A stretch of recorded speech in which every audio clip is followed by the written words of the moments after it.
Hello, guys. Welcome to the Undebatable Relatables podcast. My name is Jocelyne Liu. And Owen. I'm Josiah Walker. Yes. And we are all part of the Youth Leadership Board of the College Planning Cohort. And this is our first episode titled, Why Are We Here? Why are we here? Jocelyne, I believe you should start because you introduced me and Josiah to college. Right. I see how it is. Okay. So, why are we here? Well, personally, why I'm here is because I was a poor lad and I was born from a poor family. Yes, my sad anime backstory. No, I'm joking. But yes, I was born from two immigrant parents and we are considered a low-income family. We're not particularly rich and, not particularly privileged. So we don't really get those kind of opportunities that a lot of people normally do. So, for example, I will not be able to afford college because we don't really have that money, And oftentimes, we don't really understand that there are opportunities given to us because we don't really get told that kind of stuff. So why I'm here is because I want to be able to go to college without getting into extreme student loan debt. I want to be able to go to a good college, first of all, and get a successful job so I can not live in low-income families anymore, That's why I'm here. I have a program that can help me with this kind of things. And even if it, a lot of times other programs are like, oh yeah, we totally help you with this, and we actually don't. Well, at least I have a better idea of what I'm doing, better idea of where I'm going, and yeah, help me feel more prepared for what I want to do in the future. Yes, thank you. Very nice. So what about you guys? What are your guys' sob stories? Anna, what's your sob story? Yeah, Anna, what's your sob story? I'm gonna go. Okay, so like Jocelyne, I also come from two immigrant parents who immigrated to the U.S. in 2001. Quite a devastating year. And I have two older brothers. They're both in college. Well, one of them graduated already, but the other one is in college right now. So they both had to get scholarships, but the scholarships they got were not full scholarships. So my parents still had to take out loans and pay for their college, like other stuff like housing and living expenses. And that came out to be like a lot of money. So to me, like watching that growing up, it was like, I don't want that for my parents. And I also don't want that for myself, burdening my parents with like the expenses of college. And I also knew like the type of potential I could reach up to. So like with the extra guidance from the college planning cohort, they helped me realize like the full potential I can come up to, especially as a minority and first generation student, as well as a Asian American. So that's why I joined, so I can plan out my whole high school 4-year plan. That was a really redundant sentence, but you know what I mean. It's okay. It makes everything more fancy. Don't worry about it. It's fine. But yeah, developing all these plans and doing all the work and researching all the different types of colleges and programs is going to help me realize my full potential and realize what I can do in the future. Definitely. Okay, nice. Okay. Clap. What about you, Jojo? What's your sob story or sad anime backstory? My story is I don't have a story. I was just born like this, guys. I was born into the college planning cohort. Raised from my birth. Really? I'm kidding. I unfortunately I was not. Wish I was though. Unfortunately. But for me personally, I was born in 2006 from two loving parents. And over the course of the years of my elementary school and middle school life, I kind of just rode the wind, did my best in school, put in gifted programs as well because my parents did see me as a gifted kid. I think I am at least. Yeah. I'm not fully confident in the fact I am. Sometimes I doubt it, and those times are abundant, especially in recent years. But some people and a lot of people can say in my life that I am, and I'm proud that they can say that, and I'm happy that I can sometimes say it as well. But back to the topic.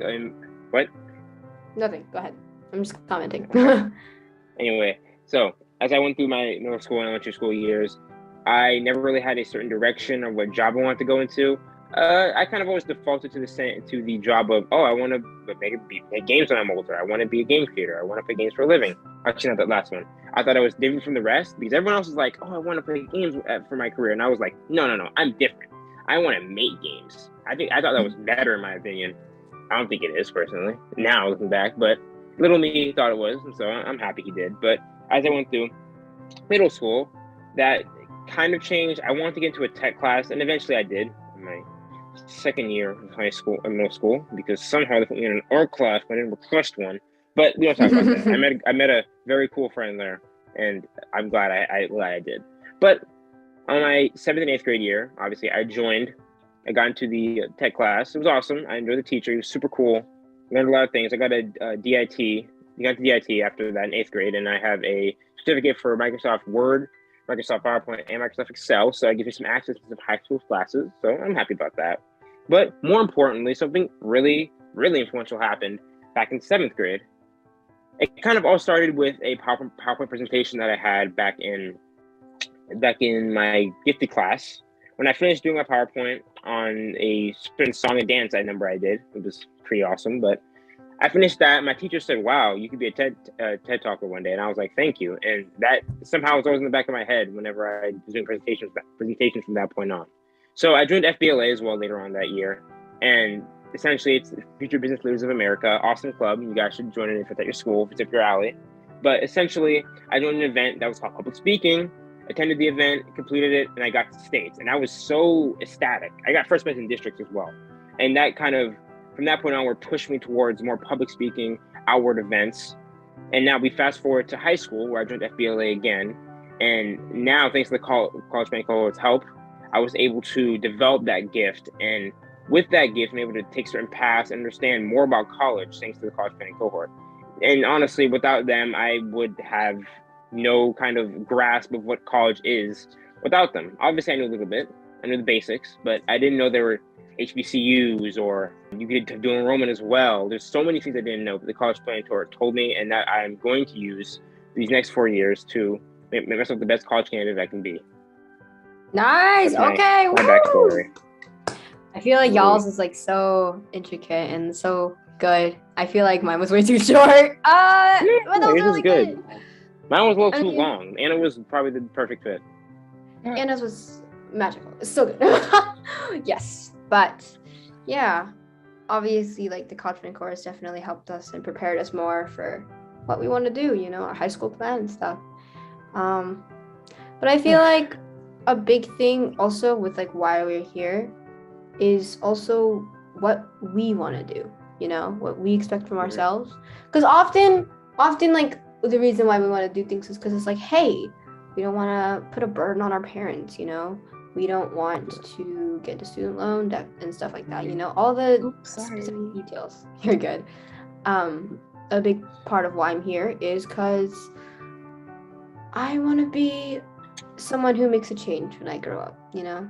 I want to be able to impact our world and influence people, and that sounds bad, but I mean, like, you know, help people, not influence them. I'm not brainwashing them, I swear. Totally not. I'm joking. But, you know, have that kind of sight, you know. And I feel like being prepared for, like, you know, high school plan and for college and the application process, it really helps out a lot. And being able to, you know, feel more prepared, like I said before, and also not stress out about it, because I know the future is really scary and you just don't know what you want to do. You don't know how to do it. You're stuck between so many roads and you don't know which one to take and you don't know how to. And I feel like having this kind of guidance, having this kind of insight on things from, you know, previous alumni, from advisors, from adults, from teachers, from everyone, it helps you feel like you're being supported. And that's a very important thing to have. So there's also that comment. You're right. It really matters down to also having that support, as you said. Without that support, no one's there to push you to be better, or no one's there to push you in that direction. Obviously, some of us are able to do that, and it's a feat that I'm glad I have personally. But there are definitely people I've seen in my life, friends, enemies, allies, that have been not pushed in the right direction or not even pushed at all to do much. I see them going to classes or skipping classes as well, just to say that, oh, well, they're going to go to a community college. They're not going to go into college at all. They're going to go into work, which is a respectable field. That's another topic for either in the podcast or later on today. But not going into college is respectable, and as long as you have a plan for it and you can maneuver your way into a job that you know you'll make it into and you know you can succeed in, you can build your way up and you can make a successful life for yourself. But it's not the fact of the matter that they chose that option. It's the fact that they chose that option out of not having it and not taking any other option. It's the fact that they just lazily picked that option instead of carefully thinking about it, planning it, and making a conscious decision to not go to any college, not even community college, which is free. So it boils down to that. And the cohort, honestly, one of the best experiences that I've had, and I'm so thankful I've had it. They put me through some stuff. Definitely a lot of sleepless nights. Wish I could get back, but at this point, no point, we're getting out the past. Got moving forward. And with the cohort, I was able to consciously pick a college that I know that'll help me when I'm of age. And even at that point, if I change my mind from there to then, I can. This cohort gives me an opportunity to manipulate what I want to be, manipulate what I want to do, manipulate where I want to go. So that's just some of the flexibility that the cohort offers in and of itself. Yeah, most definitely. I did a whole rant. That was good though.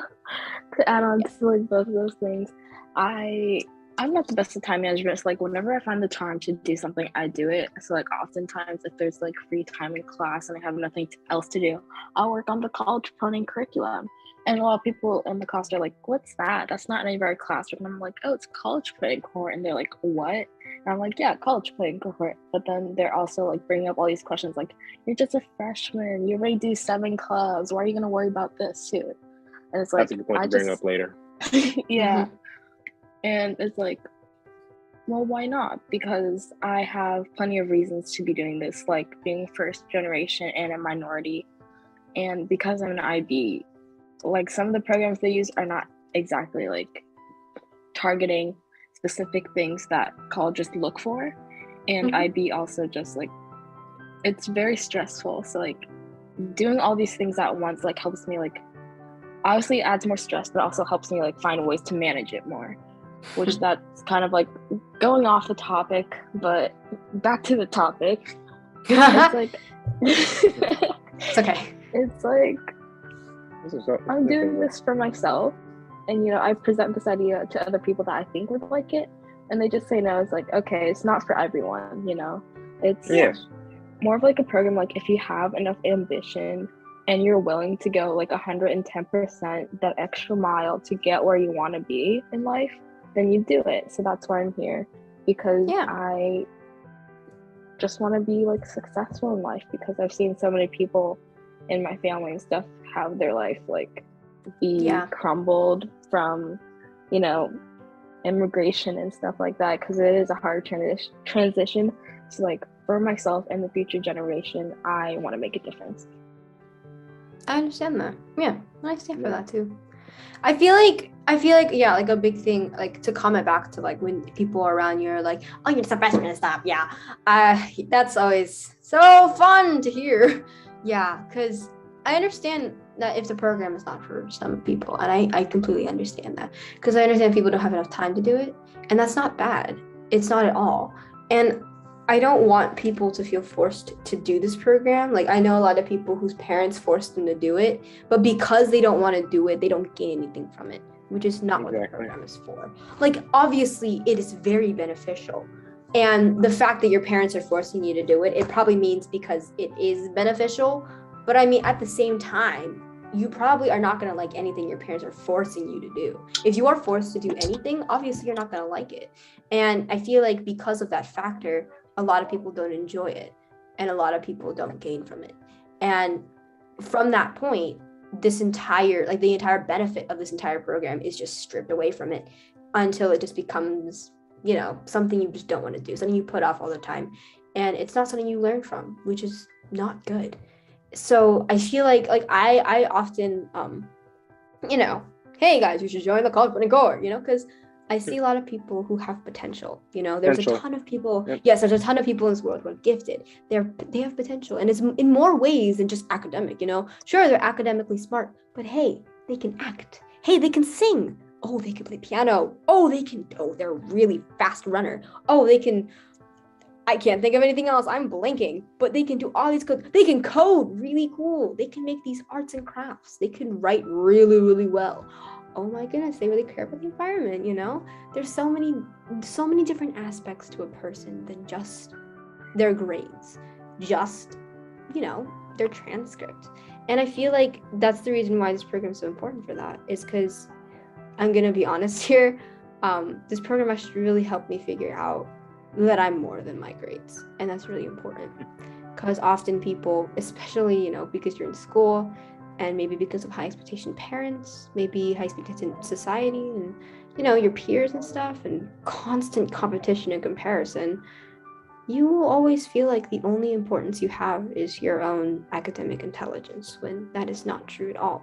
There's so much more to a person than that. And colleges do look at more than just that. Of course, your academic intelligence is, very important when it comes to the college funding, process. But colleges also look at who you are. They look at you. They look at your gifts. They look at what you do with your extracurriculars. They look at your activities, and they look at your personality. They look at see if you're a good leader, if you can collaborate with others well, if you're good at socializing, if you're good at communicating. And that's very important. And I feel like I've completely strived off the topic that this entire episode's on. No, you're on the topic. Definitely. But yeah, I feel like it's really important. And that's another reason why I'm here. Part two. To add on. Dang it, I'm losing my train of thought. But okay.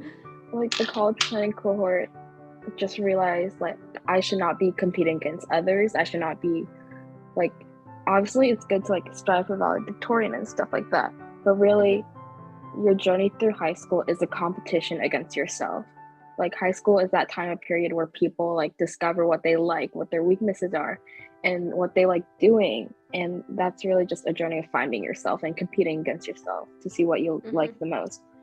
Like I never really like wanted to do sports my entire life until now, because the college planning cohort made me realize that I should be courageous and target my weaknesses. And that has been really beneficial to me, because I found like a new love for athletics, and also to chill out on like the other stuff so I can be a more well-balanced, like well-rounded student and person. Definitely. I definitely agree with that. That's good. Yeah.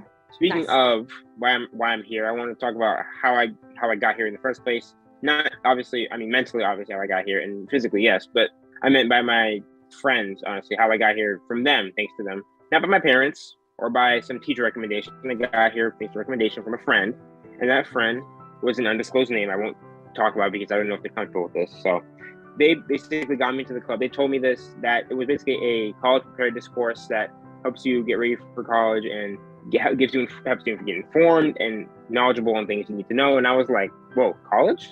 Like now? I'm like, wait a minute, college is a lot of money. I don't want parents to spend a lot of money. I kind of like having parents that are not, broke. So I was like, yeah, go ahead. I kind of like parents that aren't broke. I agree. Kind of just a bit. So I hopped in to the first meeting. I said to talk to Mr. Went. Did I talk to him? I don't think I interacted with him directly, but I did. Introduce myself and talk about myself just a bit. So I went to the meeting. I was inspired. I was like, wow, they put a lot of work into this presentation. And I was like, it's a lot of information coming at me at once, but I get the general gist and understand it. So then we got instructed to do the modules, and I was like, modules? There's like work for this? It can't be that bad. Went through the modules and previewing them, and I was like, okay, this is a bit much. I'm top of school, mind you, and this is my grade. This is the 8th grade, so I was spending some nights sleepless, meaning with going to bed at like 2 a.m., which is pretty common for high school at this point. But middle school, I was still struggling, like down, like not down bad, but it was struggling a bit. So with the college planning cohort work on top of my normal school work, bit of a challenge, and that's the biggest thing that you're going to face if you join the cohort is management of time, like we talked about before, and dealing with having that extra work plated on top of your other work. Now, it doesn't go for anything to happen to everyone. Don't worry. If you're a student that doesn't have like super hard classes, and you kind of leisurely take care of your homework and you have time to yourself, then you'll be fine. It'll be like maybe an hour on the week, 1 to 2 hours on the weekend, cultivating cohort, or dispute it throughout the week and get it done, right? But if you're someone like me, Jocelyne, Anna, or a lot of other people in the club, you're going to be having a lot more work than usual people, homework as well, along with extracurricular clubs. So have all that played on top of 1 to 2 hours of work, maybe every night, depending on how you work.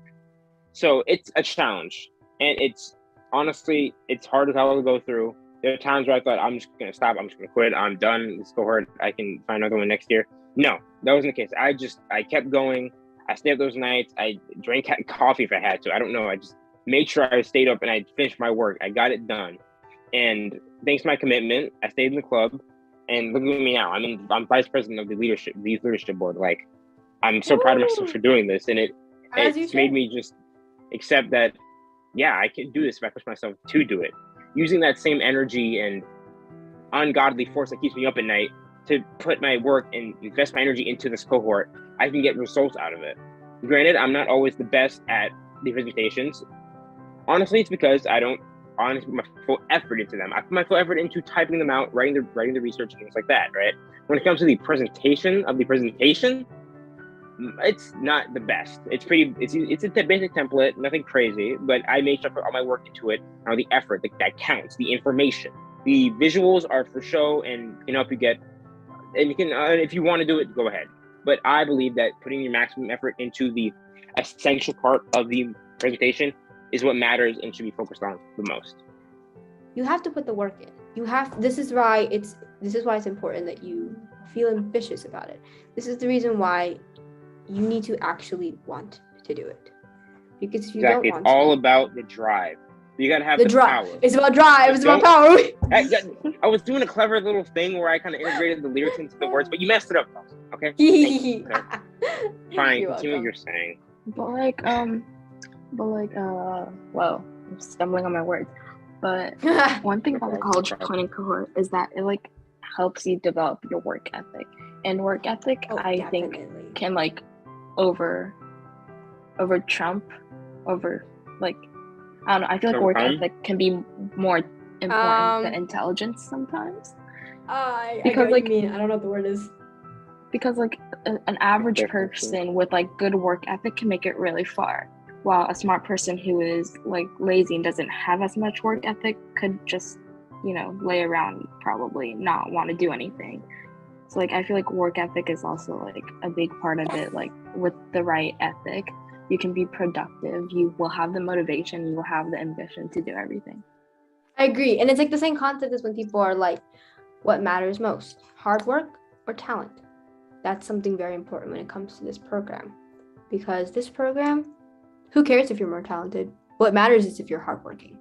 They look at you for your grit, for your diligence. They look at you, I said that word wrong, it's okay. They look at you for your hardworkingness, right? They see your work. They don't see, oh, this person gets straight A's and this person gets A's and B's. They don't look at that. I mean, sure they do, obviously. They're okay, based off of that, you see what you need to go to. But it's not biases off of that. It's oh, sure, this straight A student might get straight A's, but they don't finish the modules in time. But this A's and B student, they finish the modules every single month. And they're always eager in every single discussion we have because they're really passionate about what they want to do. That is what they focus on. Because hard work will always trump. You're right, trump over intelligence and talent. Because hardworkingness, it shows that you want this. It shows that you are willing to do it, which is very important. So, even if you may not be the smartest, if you are hardworking and you are willing to do what it takes, you'll do great in this program. And great in the world in general as well. And yes, that would probably be a better idea than you. Yeah, that would be much better for me to say. You will do great in the world. Closing thoughts? Yes. Any last thoughts, anyone? Oh, okay. I was going to say, get sleep. If you can't get sleep, drink coffee. That's about it. Drink water. Don't forget. I like that. And if I may, I would like to end with a quote. I sure do hope that it won't get copyrighted. I don't think it will. Please don't get us copyrighted, Jocelyne. That would really It's okay. suck. It's okay. This is a quote from C.S. Lewis, the author of Narnia. You are never too old to set another goal or to dream a new dream. And I feel like that is a big thing, like a big theme for like what we've learned with Why Are We Here? You're never too young to do something. You're never too old to do something. Just if you have the ambition to do so, you can do anything. So, yes, that concludes our first episode. Thank you so much for listening, everyone.